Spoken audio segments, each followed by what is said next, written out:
నమస్తే, నేను మీ సతీష్. ఎన్నికలంటే వైసీపీ నేతలు భయపడిపోతా ఉన్నారా? మరి గడిచిన 5 ఏళ్లు ప్రతి చోట క్లీన్ స్వీప్ చేశామని చెప్పుకున్నటువంటి వైసీపీ నేతలు ఈ రోజున స్థానిక ఎన్నికలంటే కూడా ఎందుకు భయపడుతున్నారు అనేటువంటి ఒక చర్చ కూడా పెద్ద ఎత్తున జరుగుతోంది. స్థానిక ఎన్నికలకి వైఎస్ఆర్ కాంగ్రెస్ పార్టీ దూరంగా ఉండాలి అనేటువంటి నిర్ణయం తీసుకున్నట్లుగా కూడా ఒక ప్రకటన అయితే గనక ప్రస్తుతం రాజకీయ వర్గాల్లో చర్చనీయాంశంగా మారినటువంటి క్రమంలో వైసీపీ నిర్ణయాన్ని ఎలా చూడాలి అనేటువంటి అంశం మనతో విశ్లేషించేందుకు ప్రముఖ రాజకీయ విశ్లేషకులు అడిసిమల్ శ్రీనివాసరావు గారు ఉన్నారు. సార్ నమస్తే. నమస్కారం అండి. సార్, గడిచిన 5 ఏళ్లు ఎక్కడికక్కడ 151 వచ్చిన ఆయన దగ్గర నుంచి చూస్తే ప్రతి ఎన్నిక మేము ఏకగ్రీవం చేసుకున్నాం, లేదంటే కనుక క్లీన్ స్వీప్ చేశాము అని చెప్పుకుంటూ వచ్చారు.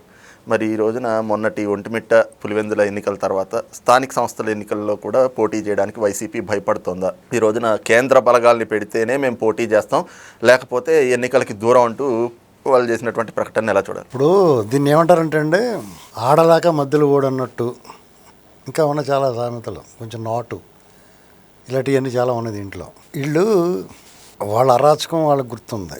వాళ్ళు ఏం చేశారు, అసలు స్థానిక సంస్థల ఎన్నికల్లో, ఉప ఎన్నికల్లో అరాచకం ఎలా చేయాలో, ఎంత పకడ్బందీగా చేయాలో కొత్త కొత్త మార్గాలు కనిపెట్టి చేశారు. అంటే ఇది వరకు ఎన్నికల దౌర్జన్యాలు ఎలా ఉండి అంటే, బూతుల ఆక్రమణ, బ్యాలెట్ బాక్సులు ఎత్తుకుపోవటం, అందులో ఇంకుపోయటం, లేకపోతే ఏజెంట్లను నిర్బంధించి ఓట్లు వేసుకోవడం, ఇలాంటివి ఉండి మ్యాక్సిమం ఎక్కడ చేసి ఎంత చేసినా సెన్సిటివ్ ఏరియాలో. వీళ్ళు ఏం చేయారు తెలుసండి, అసలు నామినేషన్ కాడి నుంచి మొదలెట్టారు. ఏకగ్రీవాలంటే మొదలెట్టారు. ఏకగ్రీవానికి అన్ని చోట్ల ఒప్పుకోరు కదా.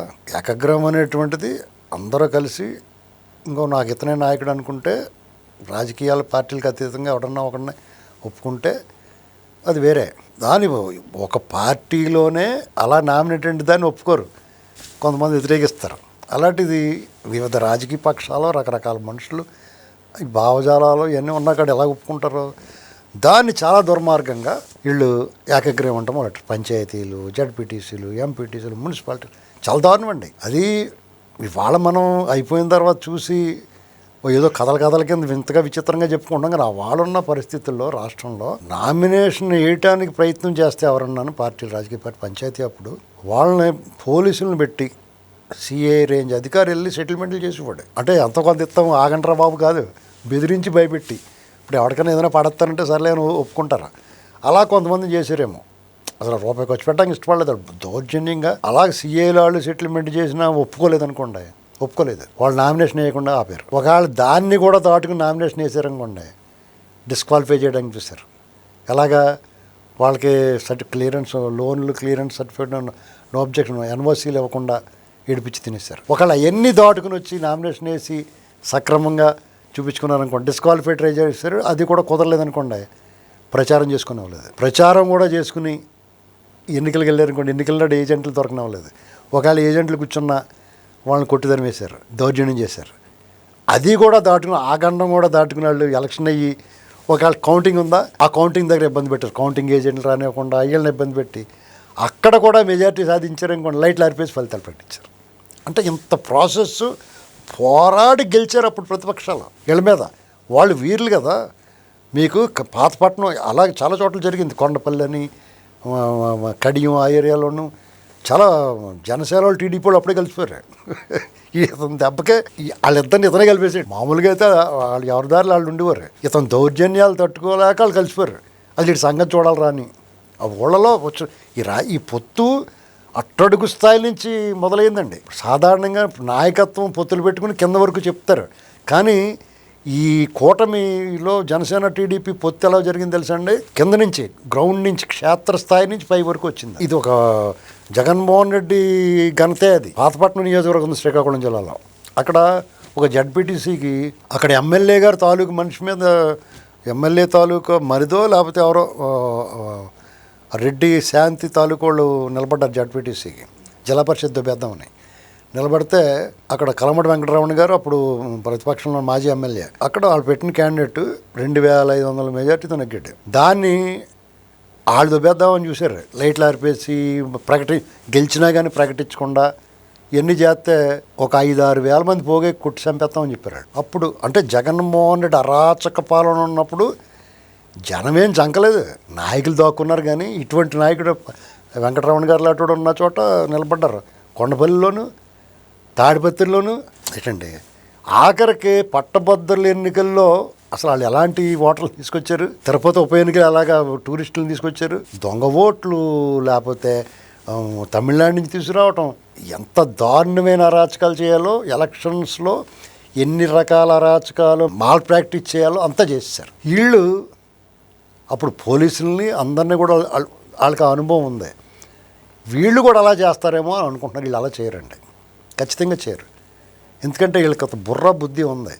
ప్రజల నాడు ఏంటో తెలుసుకోవాలంటే స్థానిక సంస్థల ఎన్నికలు, ఈ లోకల్ బాడీ అన్నీ జరుగుతున్నప్పుడు ప్రధాన జనరల్ సాధారణ ఎన్నికల ముందు జరిగే ఏ ఎన్నికల్లో అయినా వచ్చి ఫలితాలను బట్టి వాళ్ళ పరిపాలన ఎలాగుంది, ప్రజల స్పందన ఎలాగుంది అనేటువంటిది వాళ్ళు సరి చేసుకోవడానికి ఉపయోగపడుద్ది. మినిమం కామన్ సెన్స్ అది.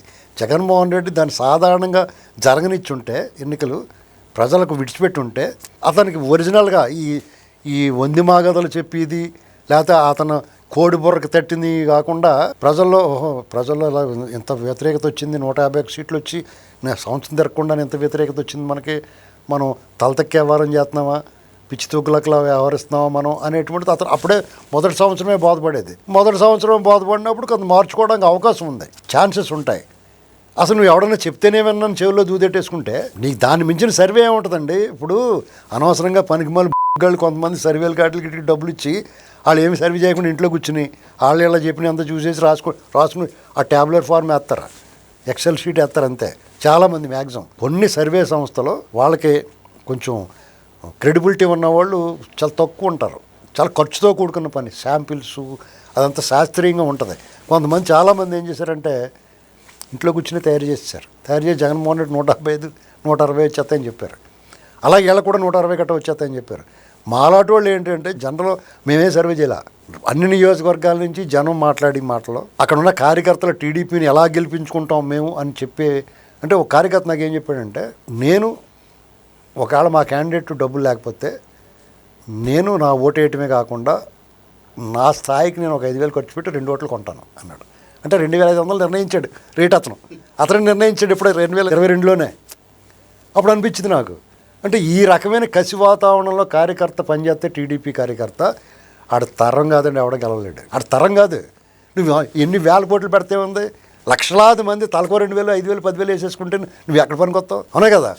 కాబట్టి నాకు ఆ అంచనాకు వచ్చిన తర్వాత ఇతను మీటింగులు చూశాను. నువ్వు డబ్బులు ఇచ్చాడు, బెదిరించాడు, భయపెట్టాడు, రకరకాలుగా విన్యాసాలు చేశారు, భోజనం పెట్టి అన్నీ చేశారు. ఆ మీటింగ్లో అతను మాట్లాడుతూ మొదలెట్టుకొని పారిపోయారు. నీ మీటింగ్ వినటానికి ఇష్టపడినాడు, నీకు ఓటు ఎందుకు ఎత్తాడు, చిన్న లాజిక్ కదా.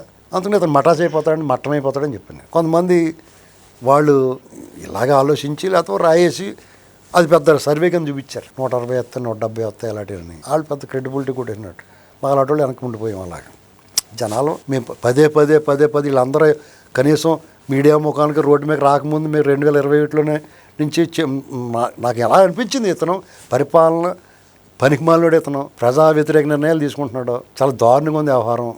అన్నిటికన్నా ముఖ్యంగా ఎలక్షన్స్లో ఇతను వ్యవహరించిన తీరు ఏ ప్రజాస్వామ్యవాది కూడా ఒప్పుకోడు. నీకు ఈ ప్రజాస్వామ్యంలో ప్రజలకు ఉన్న చేతిలో ఉన్న ఆయుధం ఓటు. ఆ ఓటు అయినకుండా నేను ఆపితే ఆడ ఆత్మగౌరవానికి సంబంధించింది, వాడు ప్రాణం పోయిందని ఫీల్ అవుతాడు ఎవడన్నా సరే. ఆ తప్పు చేసాడు ఇతను. అలాంటి పనులు చేయరు. నువ్వు వేసుకోరా బాబు అంటారు, ఓట్లు గట్టిగా ప్రచారం చేసుకుంటారు, కాదు ఎక్కువ డబ్బులు ఖర్చు పెడతారు అధికారంలో ఉన్నవాడు అంతే. అంతేగాని వాళ్ళకి దుర్మార్గం చేయరు. వీళ్ళు ఏంటంటే దొబ్బలేక ఇక చేతులు ఎత్తేసారు వీళ్ళు, ముందే హ్యాండ్స్ అప్. టీడీపీ వాళ్ళు కూడా మానేశారు. ఏంటి అంతకుముందు అనుభవం, పంచాయతీ ఎన్నికలు మున్సిపాలిటీ ఎన్నికలు వాళ్ళు చేసిన విన్యాసాలు చూసి మేము అసలు బహిష్కరిస్తున్నాం, మేము బాయ్కట్ అని చెప్పారు ఆ దుర్మార్గం చూసిన తర్వాత. అంతేగాని వాళ్ళు ముందే చేతులు ఎత్తలేదు పంచాయతీకి అన్నట్లు. అయినా సరే పంచాయతీలు వచ్చినాయి వాళ్ళకి. ఇంత దుర్మార్గంగా చేసిన ప్రభుత్వ యంత్రాంగం కంప్లీట్ అతనికి పనిచేశారు, పోలీసుతో సహా. ఏంటండి ఇక స్థానిక నాయకులు అయితే ఇక భయంకరమైన దౌర్జన్యం. వాళ్ళని చూడలేదు. అక్కడ పొంగునూరులో చూడండి, ఒక ఆయన ముసలాయన ఎంత యుద్ధం చేసాడు మనిషి, టాప్ చాలా మిలియన్స్లో వైరల్ అయిపోయింది. ఆ పరిస్థితులు ఎప్పుడు చేయరు. వీళ్ళేంటంటే వీళ్ళకి అర్థమైపోతుంది పులివెందుల పరాభవం, ఈ పరాభవం పదే పరాభవం ఎదుర్కోవడానికి ఇష్టం లేదు వాళ్ళకి. అర్థమైందండి. ఎందుకంటే వాళ్ళు ప్రధాన ఓటు బ్యాంకు ఆ నవరత్నాల ద్వారా పుచ్చుకున్న వాళ్ళే. వాళ్ళకి అన్నిళ్ళు బాగా చేస్తున్నారు. ఇంకా వాళ్ళకి ఎక్కడవుతారండి. మీకు తటస్థ ఓటర్లు కానీ ఎలైట్ పీపుల్ కానీ సమాజంలో శాంతి కాముకులుగా ఉండి అమ్మయ్య సుఖంగా ప్రశాంతంగా ఉండాలి, గొడవలు లేకుండా అనుకునే వాళ్ళు కొంతమంది ఉంటారు. రిటైర్డ్ ఉద్యోగులు, అర్చక స్వాములు, వ్యాపారస్తులు, అంటే వైశ్య ప్రముఖులు అటు వాళ్ళు కొంతమంది ఎందుకు వచ్చిన గొడవ బాబు అనుకున్నట్టు వాళ్ళు ప్రశాంతంగా వాళ్ళ వ్యాపారం వాళ్ళు చేసుకుని కల్లో గంజు తింటా ఏదైనా చేయగలిగితే ఎవరికైనా సాయం చేస్తే వాళ్ళు పనులు చేసుకుంటారు. రోడ్డు మీద కుక్క గట్టిగా అరిస్తే కూడా వాళ్ళకి ఇష్టం ఉండదు. అలాంటి వీళ్ళు గంజాలు తాగేసి వీళ్ళు ఇష్టమైనట్టు డ్రాన్స్లు వేస్తా బతుకు భయం అన్నట్టు చేసేసి ఎప్పుడు ఇంటికి మీదకి వచ్చి ఎవడ పడతాడో తెలియకుండా ఇలాంటి వాతావరణం ఉంటే వాళ్ళు ఎందుకు ఇతను ఓట్లు వేస్తారండి? అతనికి ఉన్న ఆ సెక్షన్ ఆఫ్ పీపుల్ ఉన్నారు. ఆ సెక్షన్ ఆఫ్ పీపుల్ కూడా ఈ పథకాల పట్ల ఆకర్షితులు అవుతారు. వీళ్ళకి ఇప్పుడున్న ప్రభుత్వానికి వ్యతిరేకంగా ఉండడానికి ఇష్టపడరు. లోకల్గా ఆ నాయకుడికి ముఖం చూపించాలి కదా వాళ్ళు. వాళ్ళ నాయకుడిలాగా ఈ నాయకుడి కూడా ప్రవర్తించి టకార్మని కట్ చేసి చేయడం ఆ స్పృహ ఉంటుంది వాళ్ళకి. అంచేత జగన్మోహన్ రెడ్డి అంతరిక్షం నుంచి ఎవరిని తీసుకురావక్కర్లేదు. ఎలక్షన్ పడాలంటే నీ దమ్ము ధైర్యం ఉంటే నువ్వు చక్కగా మాట్లాడితే అది కూడా రావట్లేదు కదా నీకు. నువ్వేం చెప్తున్నావు? మళ్ళా వస్తే మీ సంగతి చూస్తాను, వచ్చి పెట్టుబడి పెట్టిన వాళ్ళందరూ తరివేస్తాను అంటున్నావు. ఇలాంటి పనికిమాలని ఉన్మాద శాస్త్రాలు చేత పుళ్ళుబోతుతనంతో మాట్లాడి నాయకుడికి ఎందుకు అంగీకరిస్తారు? అసలు నీకు 5 ఏళ్ళు ముఖ్యమంత్రి ఇవ్వడమే ఎక్కువైపోయింది. ఓరు బాబు తప్పిందిరా బాబు మనకి బెడద అనుకుంటున్నారు వాళ్ళు. నీ నాయకులు అనుకుంటున్నారు. నువ్వు ఎక్కడికైనా నీ జైల్లో బేగ జైల్లో పోతే ఎవడో ఒకటి వచ్చి దీన్ని లీడ్ చేస్తాడు పార్టీని. ఒకళ్ళు ఎవరో ఒకళ్ళు వచ్చి అప్పుడు మళ్ళీ మన పని చేసుకుందాం జాగ్రత్తగా అనుకుంటున్నారు వాళ్ళు. నీ కర్మగాలి వాళ్ళ కర్మగాలి నీ బారిన పడి నువ్వు చెప్పమన్నట్టు చెప్పాల్సి వస్తుంది.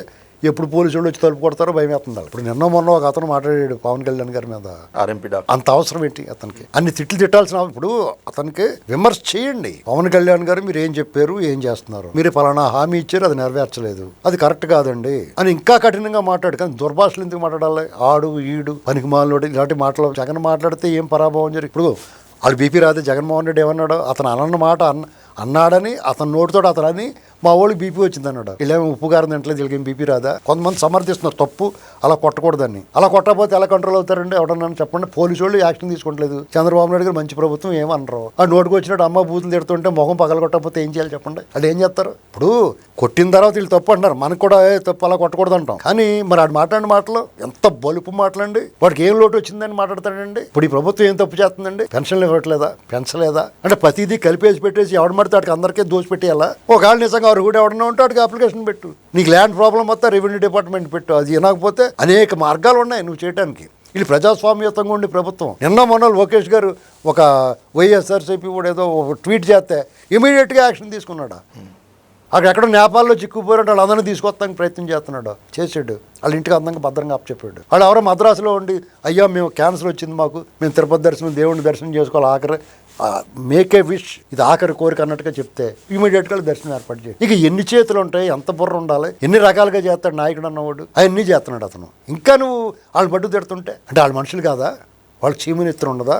వాళ్ళకి అభిమానులు ఉండరా? నువ్వు ఇష్టం తిడుతుంటే ఊరుకుంటారా? ఇప్పుడు జూనియర్ ఎన్టీఆర్ని ఒక ఆయన ఎమ్మెల్యే తిట్టాడంటే ఏం చేయరు? వాళ్ళ ఇంటి మీద ఎమ్మెల్యే అని కూడా చూడండి పచ్చిబుద్ధులు తిట్టేసి అతని మీద దాడి చేయడానికి సిద్ధమైపోయారు కదా. మరి నువ్వు ఊళ్ళో వాడేసిన చిరంజీవులతోటి ఇంజక్షన్ చేసి కూడా నీ నోటికి వచ్చి మాట్లాడుతూ ఊరుకుంటారా? నేను సమర్థిస్తున్నాను కదా, దాడులు సమర్థిస్తున్నానని కాదండి. ముందే తను గడ్డి పెట్టాలా. తప్పురా, అది అలా మాట్లాడొచ్చా నువ్వు? మరి కొట్టకపోతే ఏం చేస్తారు? బాబు ఇంకా అలాంటి పని చేయకుండా ఒకవేళ అంటే అనడానికో కొట్టేత్తమేటారు కేసు పెట్టాలి కానీ అని ఇతనికి సర్ది చెప్పాలి. అందంగా కేసు పెట్టి కూర్చోబెట్టి కూల్ డ్రింక్ ఇచ్చి కూర్చోబెడితే చెప్పిన మాట వింటారా? రాయమండ్రిలో పోలీసులను కొట్టారు, వాళ్ళు వెంటనే అరెస్ట్ చేసి కోర్టుకు పెట్టేశారు. వాళ్ళకైనా భయం ఉంటుందా? వాళ్ళని బెండి తీయొద్దా? ఆ వీడియో చూసిన వాళ్ళు ఎవరికైనా సరే పోలీసుల తాలూకా మనోధైర్యం తగ్గిపోదండి. ఇంత సైకోల్ కింద వ్యవహరిస్తున్న వాళ్ళకి దండం గట్టిగా కుమ్ముదిలితేనే దారిలోకి వస్తారు. అంచేత ఏదైనా సరే ఇప్పుడు ఎన్నికల గురించి మాట్లాడుకుంటున్నాం కాబట్టి ఈ ప్రభుత్వం నిర్వహించే ఏ కార్యక్రమానికైనా ఎవరు భయపడాల్సిన అవసరం లేదు. ఎందుకంటే ఇలా అత్యంత అతి మంచితనం, ఇప్పుడు అక్కర్లేని అనవసర నిజాయితీ, అక్కర్లేని మంచితనం ప్రదర్శిస్తూ ఉంటారు ఈ ప్రభుత్వం. ఎందుకంటే ఎవరన్నా కోరుకున్న దానికన్నా నిజాయితీగా ఉంటున్నారు వీళ్ళు. అటువంటిప్పుడు వీళ్ళ మీద అబాండాలు వేసి నోటుకొచ్చినట్టు మాట్లాడితే ఒళ్ళు మండదాన్ని ఎవరికన్నా తప్పది. అతను చేతులు ఎత్తేసి మేము మా చేత కాదు, మా పని అయిపోయింది, మేము పోటీ చేయలేం, కొన్నాళ్ళు విశ్రాంతి తీసుకుంటే మా కార్యకర్తలు అందరూ ఎండిపోయి ఉన్నారు, వాళ్ళ చేత పనులు చేయించుకుని డబ్బులు మేమే దొబ్బేసాం అని చేత అని కొన్నాళ్ళు గ్యాప్ ఇవ్వండి. అంతే కదా, ఓపెన్గా చెప్పాలా. లేకపోతే వీళ్ళు దౌర్జన్యం కేంద్ర బలగాలు రావాలి, కేంద్ర బలగాలు వస్తే మీ ఓటాలు చూసి ఇంకా గట్టి కొట్టేస్తారు వాళ్ళు. ఇప్పుడు లోకల్ పోలీసులు అనుకోండి, వీళ్ళతో ఎంతో కొంత పరిచయం ఉండి కనీసం వాళ్ళు ఆలోచిస్తారు ఎందుకు వచ్చి కూడా బాబు అని, రేపు మళ్ళీ వస్తారు ఈ మళ్ళీ. కేంద్ర బలగాలకి ఏంది వెళ్తాడు, అక్కడెక్కడి నుంచి వచ్చేస్తారు, అస్సాం నుంచి గట్ట వచ్చేస్తారు, వాళ్ళు పగిలిపోలే కూడా వేస్తారు మీ శాస్త్రలకి. ఇప్పుడు అధికార పక్షంలో ఉన్న వాళ్ళు ఎప్పుడు కూడా డిసిప్లిన్గా ఉంటారు. మీలాగా 90% డిసిప్లిన్గా ఉంటారు, 10% ఎందులోనే ఉంటారు.